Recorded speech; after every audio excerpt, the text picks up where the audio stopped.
हमारा next chapter क्या है? चैप्टर 9, जिसका नाम है हेरिडिटी एंड इवोल्यूशन, जिसमें हमें सबसे पहले पढ़ना है हेरिडिटी के बारे में। क्या होती है हेरिडिटी? तो हेरिडिटी मतलब होता है transfer of character from parents to their offspring. Parents मतलब फादर मदर, उनसे जो भी कैरेक्टर ऑफस्प्रिंग यानी उनकी नेक्स्ट जनरेशन में जाते हैं, जिस प्रोसेस के थ्रू जाते हैं उसे हम क्या बोलते हैं? हेरिडिटी। आप लोगों ने पिछले चैप्टर में सेक्सुअल रिप्रोडक्शन के बारे में पढ़ा, जिसमें हम लोगों ने देखा एक होता है मेल गैमेट, एक होता है फीमेल गैमेट। सारी मेल की इंफॉर्मेशन किसमें होती है? मेल गैमेट के अंदर। किसके अंदर? न्यूक्लियस के अंदर। फीमेल गैमेट की इंफॉर्मेशन किसमें होती है? फीमेल गैमेट यानी उनके ओवम के अंदर। ठीक है, सो जो हमारी इंफॉर्मेशन है उसको हम क्या बोल रहे हैं? कैरेक्टर्स। क्या बोल रहे हैं? कैरेक्टर्स को ही ट्रेट्स भी बोला जाता है। ट्रेट्स ये हमारी क्या है? हमारी बॉडी के कैरेक्टर है, जो हमारी जनरेशन से किस में जा रहे हैं? Next. So this transfer of characters from first generation to next या parents to offspring is called heredity. आपके पेरेंट्स आपके लिए पेरेंट्स है, उनके लिए उनके पेरेंट्स थे, तो वो उनके लिए क्या कहलाएंगे? ऑफस्प्रिंग। यानी एक जनरेशन जो आने वाली है वो ऑफस्प्रिंग, और जो पिछली है उसे क्या बोलेंगे? Parental generation. तो इस तरीके से जो कैरेक्टर ट्रांसमिट होंगे उसको क्या बोलेंगे? हेरिडिटी। इनहेरिटेंस भी बोल सकते हैं इसको। क्या बोलते हैं? इनहेरिटेंस, अनुवांशिकता हिंदी में।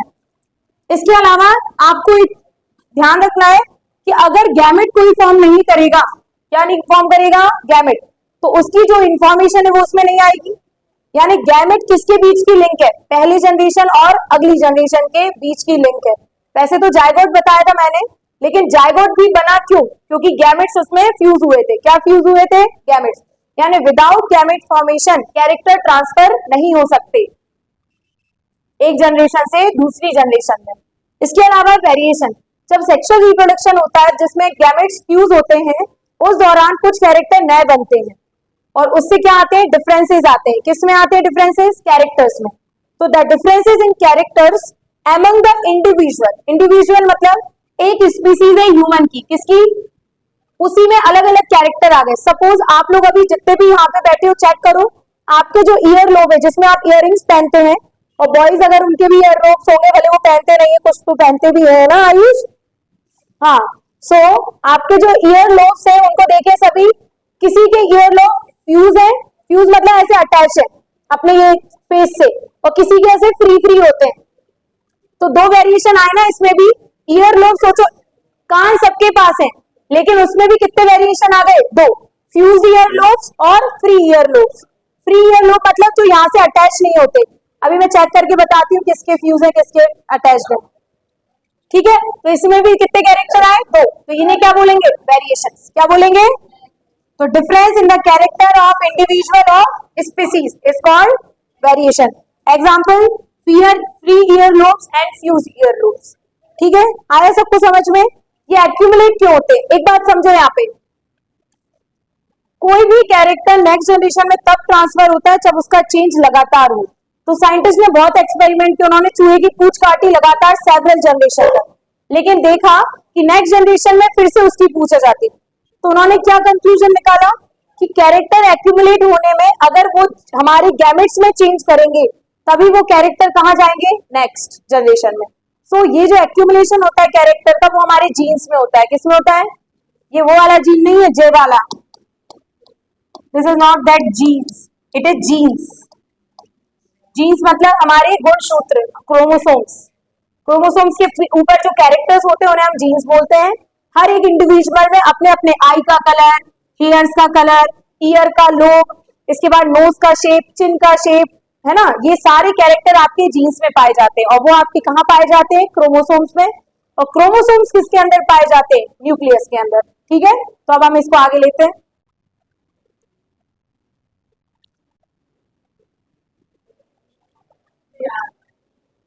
एक्यूमुलेशन अभी मैंने समझाया था। कोई भी एक्यूमुलेशन मतलब होता है अगर कोई चेंज हो रहा है तो वो एक स्पीसीज में एक जनरेशन के लिए चेंज नहीं होना चाहिए, सेवरल जनरेशन तक। तब जब कोई चेंज होता है तब वो आगे जाके स्पीसीज में चेंज आता है। फॉर एग्जाम्पल, माना जाता था पहले जिराफ छोटी गर्दन के होते थे, फिर धीरे धीरे समय बदला, जिराफ लंबी गर्दन के हुए। अगर वो लंबी गर्दन उनकी एक ही जनरेशन तक रह जाती तो फिर वो जिराफ में लंबी गर्दन नहीं आती, लेकिन वो कैरेक्टर सेवरल जनरेशन में चेंज हुए, तब जाके जिराफ कौन सी गर्दन की पाए गए? लंबी गर्दन की। यानी कोई भी कैरेक्टर एक सेवरल जनरेशन तक चेंज होना चाहिए, तभी वो एक्यूमुलेट होगा कहाँ पे, स्पीसीज में। अब कहाँ होते हैं ये सारे कैरेक्टर्स, तो ये हमारे न्यूक्लियस में होते हैं। कहाँ में होते हैं? न्यूक्लियस एटम का नहीं बोल रहे हैं, सेल का बोल रहे हैं। न्यूक्लियस ऑफ सेल आप सब जानते हैं, सेल के पास एक तो मेम्ब्रेन होती है, प्लांट्स के अंदर वॉल भी होती है, और उसके बीच सेंटर में कौन होता है? न्यूक्लियस। न्यूक्लियस सारी एक्टिविटी को कंट्रोल करता है, इसलिए इसे control room of the cell भी बोला जाता है। न्यूक्लियस के अंदर ऐसा क्या है जिससे वो सभी चीजों को कंट्रोल कर रहा है? तो उसके अंदर पाया जाता है डीएनए। क्या पाया जाता है? सब लोग डीएनए का फुल फॉर्म याद है? Deoxyribonucleic acid. तो full form of DNA is deoxyribonucleic acid. इस डीएनए के पास स्पेशल चीज होती है जिसका नाम है chromosome. Chromosome thread like structure होते हैं। हर एक ऑर्गेनिज्म के अंदर नंबर ऑफ क्रोमोसोम्स अलग होते हैं। प्लांट हो, एनिमल्स हो, एनिमल में भी ह्यूमंस हो, हमारे अंदर कितने क्रोमोसोम्स हैं टोटल? 46। कितने? हर एक सेल में 46 है। कितने हैं? कितने क्रोमोसोम है हर एक न्यूक्लियस में? सेल के 46। सिर्फ एक जगह आधे क्रोमोसोम्स होते हैं, वो आप जानते हो, दैट गैमेट्स में, क्योंकि इनको आगे चल के फ्यूज होना है, इसलिए गैमेट्स में कितने सेल्स में कितने होते हैं? आधे। इसलिए गैमेट्स हैप्लॉइड होते हैं। क्या होते हैं? हैप्लॉइड मतलब आधे, डिप्लॉइड मतलब डबल। 23 का डबल कितना होता है? 46। हर सेल में, चाहे आप अपने हेयर्स को निकालो, आप अपनी स्किन को निकालो, आप अपने कहीं की भी स्किन निकालो, आप चाहे अपनी बॉडी में किडनी सेल्स को देख लो, कहीं पर भी देख लो, कितने सेल्स में कितने न्यूक्लियस होंगे, सॉरी कितने क्रोमोसोम्स होंगे? 46। इन क्रोमोसोम की डेफिनेशन दो। A thread like structure in the nucleus of cell formed of DNA, it carries gene is called chromosome. What is chromosome? Thread, ऐसे धागेनुमा स्ट्रक्चर्स होते हैं जो कहाँ पाए जाते हैं? न्यूक्लियस ऑफ दी सेल में, जो किसको फॉर्म्ड करते हैं? डीएनए को। पूरा क्रोमोसोम मिलकर क्या बनाता है? डीएनए। तो ये क्या कहलाते हैं? इनके ऊपर ही क्या होती हैं? जीन्स। क्या होती है इनके ऊपर? ये जो जीन्स होती है यही हमारा कैरेक्टर डिसाइड करती है। टोटल कितने होते हैं? 46। हर एक क्रोमोसोम पे जीन सिचुएटेड होती है। क्या सिचुएटेड होती है? Gene. So what is gene? Gene is a unit of DNA on a chromosome which governs the synthesis of one protein. हर एक जीन अपना एक प्रोटीन का निर्माण करती है। इस प्रोटीन का काम होता है कैरेक्टर देना। फॉर एग्जाम्पल, इस क्रोमोसोम पे इन जीन ने क्या काम किया? आई कलर देने का। कौन सा कलर? आई। तो आपकी आंखों का कलर कैसा होगा? आपकी जीन डिसाइड करेगी। आपकी स्किन टोन का कलर, आपकी स्किन टोन कैसी होगी वो भी कौन डिसाइड करेगी? जीन। आपकी हाइट कितनी होगी वो भी कौन डिसाइड करेगी? जीन। हर एक जीन पेयर में काम करती है। किस में काम करती है? आपको ये याद रखना पड़ेगा, gene always work in pair.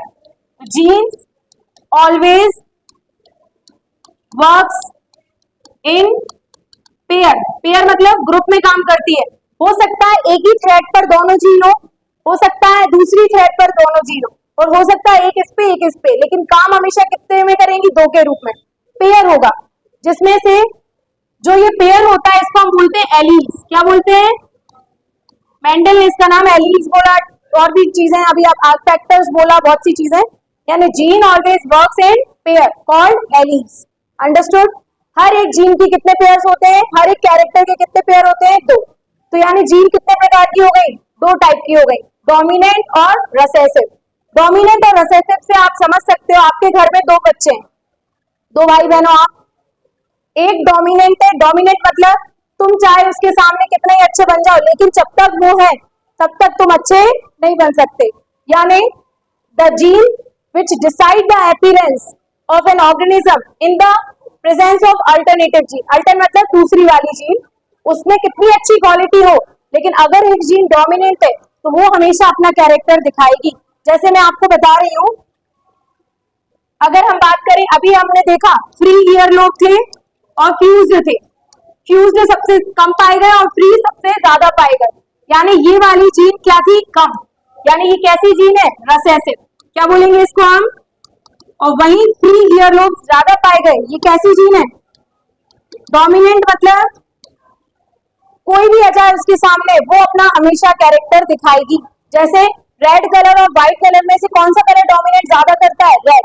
तो आप रेड को चाहकर भी इग्नोर नहीं कर सकते, तो वही डोमिनेंट जीन होती है।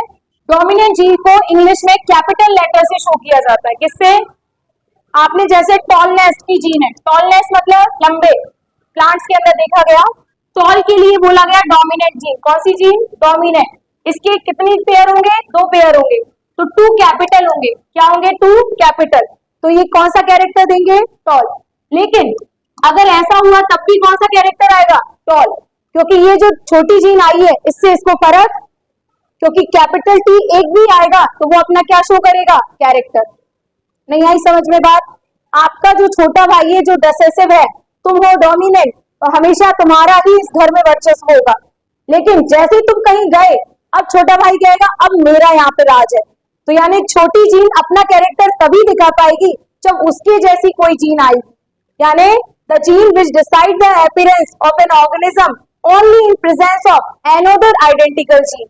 मतलब स्मॉल टी, तो उसका कौन सा कैरेक्टर आएगा? ड्राफ्ट। ड्राफ्ट मतलब बोना। समझ में आया? देखो, एक था डोमिनेंट कैरेक्टर टॉल, एक था रिसेसिव कैरेक्टर ड्राफ्ट। दोनों में कितनी जीन होनी चाहिए? 2-2 जीन होनी चाहिए, यानी पेयर में होना चाहिए। हमने डिनोट किया डोमिनेंट जीन को कैपिटल लेटर से, उसी का स्मॉल लेटर किसको शो करने के लिए यूज होता है? रिसेसिव। नहीं तो तुम सोचो टॉल को टी से कर दिया, ड्राफ्ट को डी से कर दिया, ऐसा नहीं होता। ये बायोलॉजी में एक शो करने का तरीका होता है कि dominant gene always return in capital letter form, और रिसेसिव जीन को उसी लेटर के किसमें चेंज कर दो? Small letter. तो ये दोनों किसको डिसाइड करेंगी? टॉल को। और अगर ये जीन आएगी तो हमारा अपीयरेंस क्या होगा? ड्राफ्ट। हमारा मतलब प्लांट के बारे में बात करें, आपको दिखेगा क्या? आपको ये दिखेगा और ये दिखेगा। आपको ये चीज क्यों नहीं दिखेगी? क्योंकि ये हमारी जीन में है और जीन दिखाई नहीं देती। जीन सिर्फ हम एक्सपेरिमेंट के थ्रू प्रूव कर सकते हैं कि कौन सी जीन थी, बाकी अपीयरेंस कौन सा होगा? टॉल या तो ड्राफ्ट।